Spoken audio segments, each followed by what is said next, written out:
This is Alta, the Women Valley staff counselor, and we have a few questions for her that we're hoping she can answer about stress.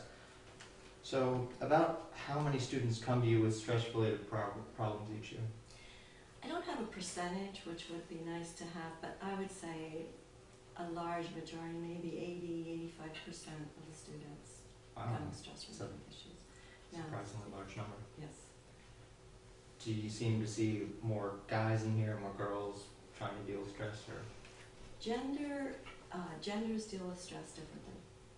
No big surprise. And women want more to talk about it, so we actually see more women. Men deal with stress differently. That's another whole topic. But I might also just add that the top 3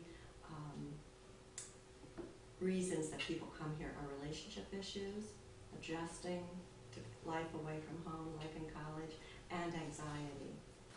So, well, that one that you mentioned, adjusting to life away from home, kind of leads into our next question.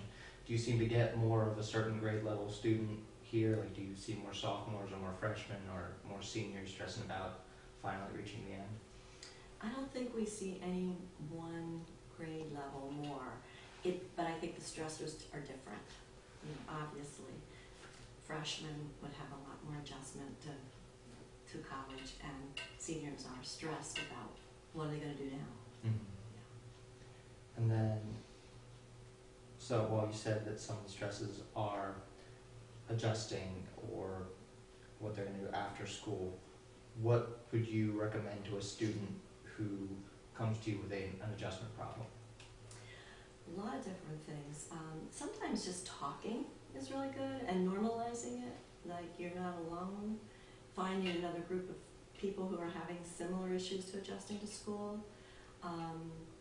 Making sure that they're connected to an RA or somebody that can sort of feel them through. I believe there's a peer mentoring program you're connected with when you first come to LVC, and just really helping with that kind of thing, normalizing it, and trying to be more specific about what the adjustment is. Is it missing the family? Is it finances? Is it how am I ever going to get all my work done? Perfectionism, wanting to do it perfectly. There's a lot of that. And those you're going to see not just in your freshmen, but... Exactly. Okay. Yeah. And then how about on the opposite end of the spectrum, seniors that are stressing about where they're going to go next in their life? How would you have them deal with that? We don't do a lot of career counseling here, but certainly we want to help them get connected to career counseling, and they might even take some career assessments. It's really scary if you get to be a senior and you're almost finished and you don't really like your major anymore. And so you want to process, problem solve, pinpoint what the stressors are. Or do they have a lot of school debt that they're worried that they're going to have to pay for? Do they need to take a year off? Do some kind of a Peace Corps or travel or something? Want to find out what specifically they're stressed about. And again, normalizing it, because a lot of people, unless they're in a really well-focused career, have trouble figuring out what they're going to do at the end of college. All right. Well, that reaches the end of our planned questions. Did you have any information that you thought was very pertinent to the topic of stress that you thought could help future students? We could talk about what strategies you can use to manage stress. And of course there's a continuum of stress, which is stress, I'm stressed out because I can't get my paper done, to a maybe more serious perfectionism, feeling depressed, all of that. There's sort of a continuum of it. And so you would apply different strategies. But I think the one big decision is to decide for self-care before and during and after stress. But even before stress is, what do you need to do to take care of yourself? And some of those things are eating well, exercising every day, even if it's just walking on campus in the fresh air. It's really important to get out of your head, get out of your book, get out of everything.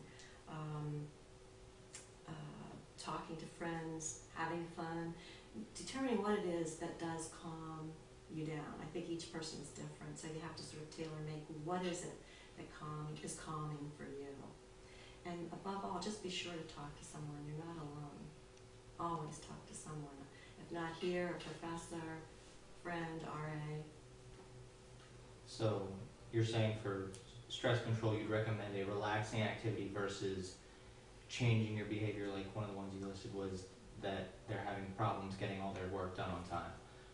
So you still recommend making time for those stress reliever activities, or would you just make a sort of a planner type of thing where they're scheduling their work accordingly so that they don't end up crunched at the last minute? Exactly. I have one. Don't procrastinate, but structure in the fun or the extra activity, because you'll pay off better in the end. If you've ever had the situation where you're just spinning your wheels trying to get work done, and sometimes taking the break, you're much more effective and efficient if there is a break. And again, I would say before you get stressed, do the self-care, which helps to sort of circumvent stress and take it away altogether. All right, that's excellent.